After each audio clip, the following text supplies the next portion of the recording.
आंदपुर उपखंड आकरुआ उच्च प्राथमिक विद्यालय रे शिक्षक अभाव को नहीं गेट्रे ताला पकाई धारणा बसिले छात्र छात्री अभिभावक।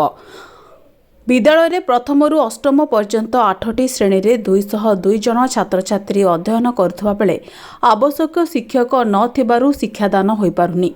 6 जन शिक्षक नियुक्ति थिले भी प्रधान शिक्षक अधिकांश समय ऑफिस काम रे व्यस्त रहउछंती।